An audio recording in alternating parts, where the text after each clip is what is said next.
the Juzear Dragonfly 81T. Let's talk about it.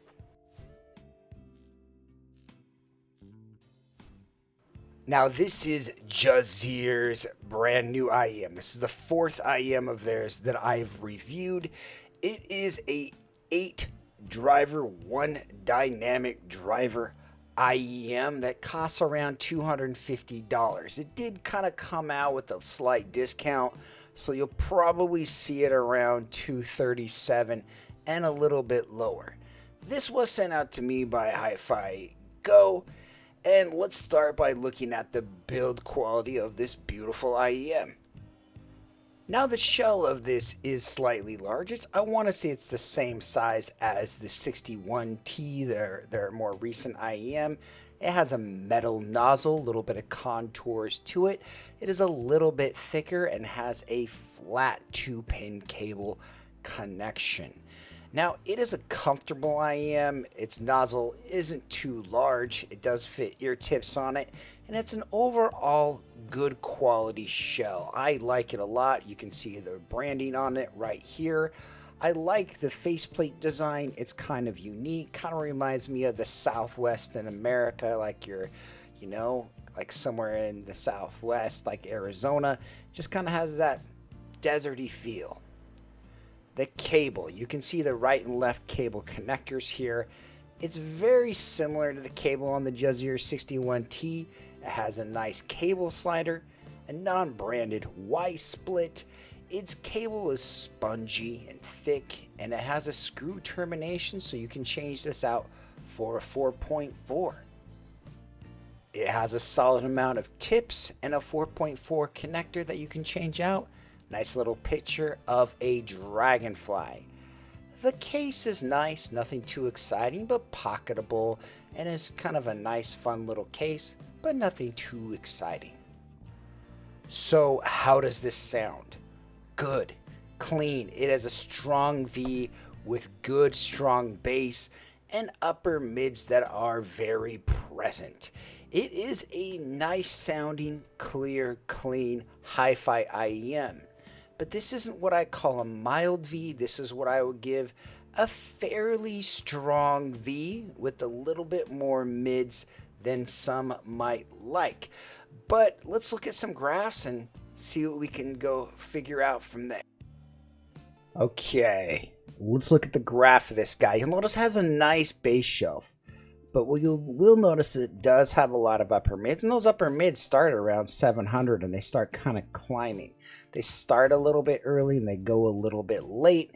They have a lot of 8K energy, and it does just come across as a little bit more of a bright leaning signature, a little bit of a bright leaning V. Let's look at a few other IEMs and then we'll kind of go from there. Let's look at, first of all, at the Juzear 61T, which to me, the Juzear 61T is kind of my favorite IEM. What you'll notice here is they both kind of have a similar nice bass shelf. I like both their bass shelves, but you'll notice that all this energy here in the 81T. Now you might like that, but for me, I feel like it overpowers the bass and just gives it kind of a bright tilt overall, and just makes it a little bit too much. Like those extra BAs just kind of raise this up a little bit more. For me, it just doesn't, it's not as good as I would want it to be. Like, I don't really feel the two BA drivers are an upgrade to the 61T. Like, if someone had me pick which one I personally like, I think the 61T is the better set, and I enjoy it a great deal. Let's look at a few others. Like, another one they have is the Juzear Clear. Sometimes I like showing ones that I've done, or I have graphs, so we can kind of compare them real quick.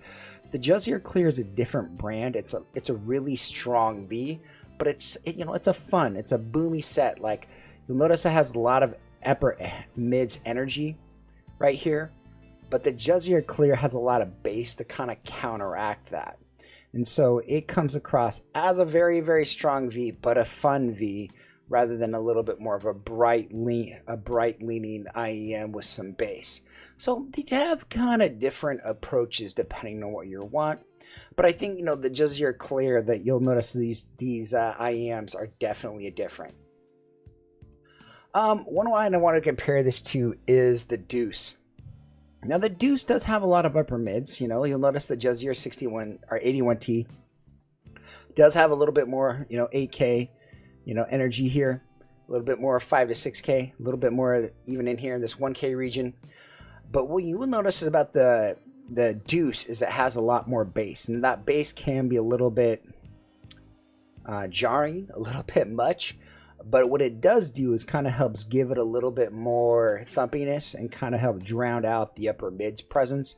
And I think that kind of helps give it a little bit more of a sweeter, nicer tonal balance.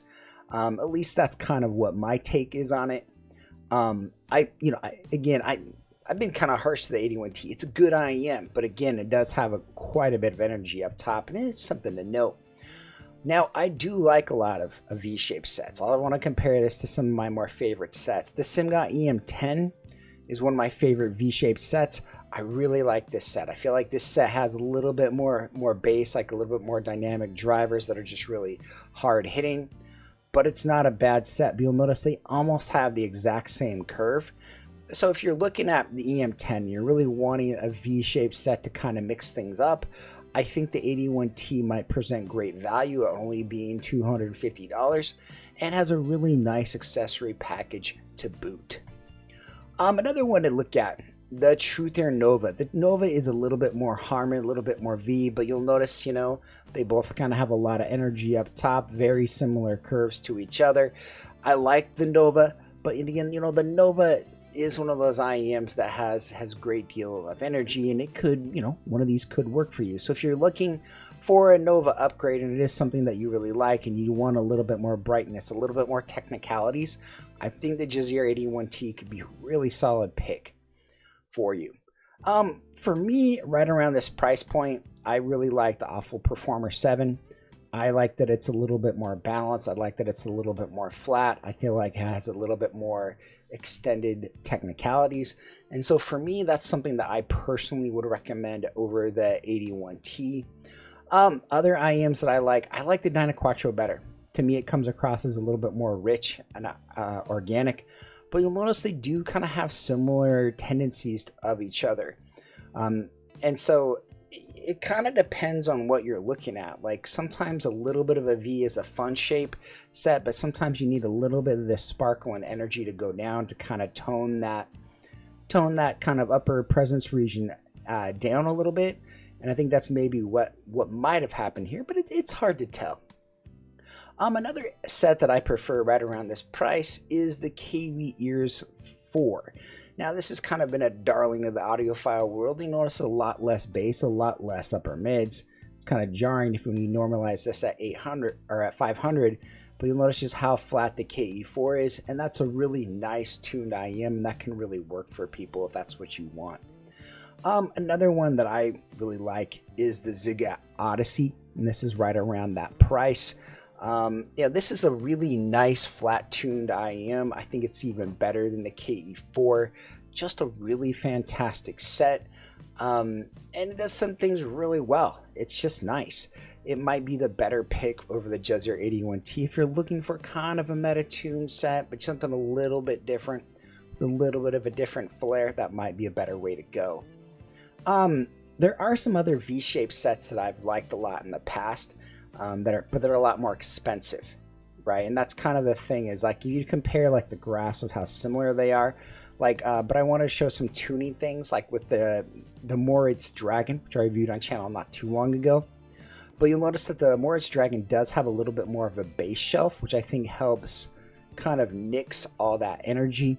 And it just has some good things going on. It's a dynamic driver with a little bit less brightness. It's a little bit more laid back in the upper air and presence region, and just kind of has an organic dynamic driver thumpiness, which is a lot of fun, but it's also like $600, so you have to kind of watch out for that. Another one I reviewed on channel, which is like one of my favorite sets, but it's also like $1,200, is the Limeers Terra. Great amount of bass, lots of sprinkles and sparkles and air and detail up top. And so they both kind of have a lot going on. You'll notice a ton more energy up here. And it's part of that tuning philosophy that even though they do graph kind of similarly, they do sound a lot different. And the Terra has a lot less kind of this brightness to me. It's a little bit more tonally correct, but it's just minor things to note here. Now, I would recommend the 81T if you're looking at a set like this. I kind of like it with a little bit of EQ. It kind of helps flatten out the mids. You can just EQ it to my target, which is a pretty good target, at least in my opinion. It helps kind of make this a little bit less sparkly, and it's just overall a little bit more flat, even, and a nice overall EQ to try. So it's just something to note and something to maybe try sometime if you'd like. But I think the Juzear 81T is fine and fun without EQ, but it's not super flat, and it can come across a little bit bright leaning, and so it becomes kind of a unique thing in the market of what kind of tuning this is. Okay, let's rank up the Juzear 81T. Solid set, nice tuning, big V, but it does get the mids scooped out a little bit, and that does have some minor kind of tonal balance kind of issues. And so I gave it a good solid rating of an 8.5 bass, 7.5 for mids, and 8.5 for the highs. Nice tune IEM, just not super fantastic. The issues I have is a little bit, the imaging was a little bit off, has nice sound stage, good note weight, and it's a strong V signature that I think is a solid set. But if I wanted to show you where I rank the Juzear 81T, where personally I really like the Juzear a lot more. I think it's a little bit more technical, and it has a little bit better details, and just for me, that tuning works for me. But I do find a strong V set to be a lot of fun as well. The Juzear 81T, a strong V, a beautiful set, great cable, great case, great tip selection, and comes from a great company with great shells. There's a lot of good things about this set, and it does represent kind of a fun, harmony-shaped set. But if you're looking for something with the more JM1 style presentation, I think you might be better off with some other IEMs at this price. I find this to be a fun tuned IEM, quite technical, and it does a lot of things really well, and it does have nice strong bass, and I enjoy it. Is it the most competitive in my opinion? No, but I do also think that it is a worthy member of your collection if you're already eyeing it. I think it is a strong, fun set that people are gonna like, but for me and my preferences, they lie with the previous model and the 61T. Thanks for watching. If you guys have any questions, leave them in the comments below. And I hope you guys have a great day. Bye-bye.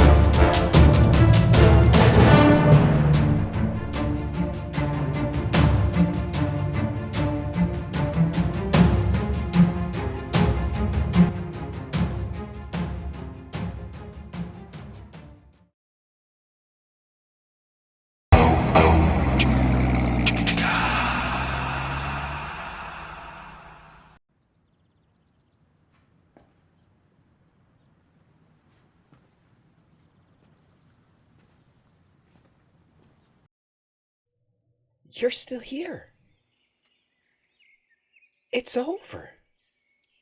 Go home. Oh, you're expecting a teaser for our next video. Well, we don't have that kind of money. What are you expecting? One of those store reviewers to show up in a saucy little leather number? Go. Oh, I can tell you one thing. We are going to have a collab video. We have no idea what it's going to be. Probably Kryn, maybe Chris. Or Joyce. Don't deny it. She's got range. Go. Get out of here. Go. Go! Go. Go on with you.